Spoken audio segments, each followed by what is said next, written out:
मैं भी अपने आप से वही एक्सपेक्ट करता हूँ जो दूसरों से डिमांड करता हूँ, consistent change and improvement. Joy সাহাকে পিসিবি ও বিসিবির কাছে ক্ষমা চাইতে হবে। লাইভে এসে বিসিসিআইকে নিয়ে কড়া হুঁশিয়ারি দিলেন বাবর আজম।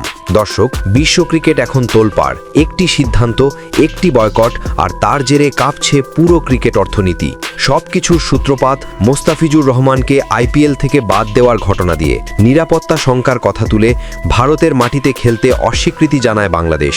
আইসিসি চেষ্টা করেছিল বাংলাদেশকে রাজি করাতে, ভেন্যু ইস্যু সমাধান করতে, কিন্তু নিজেদের ম্যাচ শ্রীলঙ্কায় সরিয়ে না নেওয়ায় বাংলাদেশ অনড় অবস্থানে থাকে। শেষ পর্যন্ত বিশ্বকাপ থেকে সরে দাঁড়ায় বাংলাদেশ। বাংলাদেশের জায়গায় বিশ্বকাপে সুযোগ পায় স্কটল্যান্ড। এই সিদ্ধান্তে সমর্থকরা ক্ষুব্ধ, সাবেক ক্রিকেটাররা বিস্মিত, বোর্ডগুলোর মধ্যে শুরু হয় টানাপোড়েন। আর ঠিক তখনই আসে সবচেয়ে বড় ধাক্কা। বাংলাদেশের সঙ্গে অন্যায় হয়েছে এই অভিযোগ তুলে 15ই ফেব্রুয়ারি টি-20 বিশ্বকাপে Bharat Pakistan high voltage match বাতিলের ঘোষণা দেয় পিসিবি।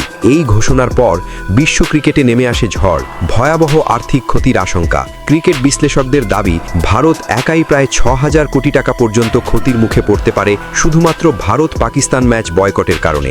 এই কারণেই ভারতীয় বোর্ড বারবার অনুরোধ জানাচ্ছে যেন পাকিস্তান ম্যাচ বয়কটের সিদ্ধান্ত থেকে সরে আসে। এই টানটান পরিস্থিতিতে পাকিস্তানের তারকা ব্যাটসম্যান বাবর আজম লাইভে এসে মুখ খুললেন, আর তার বক্তব্যেই নতুন করে আগুনে ঘি পড়ে। লাইভে বাবর আজম বলেন, যদি জয় সাহা চান যেন ভারত পাকিস্তান ম্যাচ বয়কট না করে, তাহলে আগে তাকে কিছু কাজ করতে হবে। বাবরের ভাষায়, জয় সাহাকে পাকিস্তান ক্রিকেট বোর্ড এবং বাংলাদেশ ক্রিকেট বোর্ড দুপক্ষের কাছেই ক্ষমা চাইতে হবে।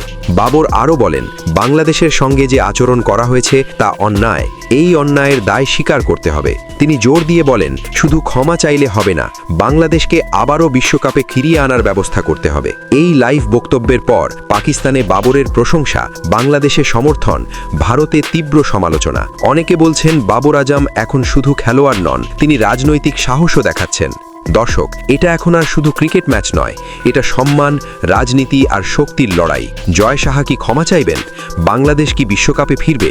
ভারত পাকিস্তান ম্যাচ আদৌ হবে কি? এই প্রশ্নগুলোর উত্তরই নির্ধারণ করবে বিশ্ব ক্রিকেটের ভবিষ্যৎ।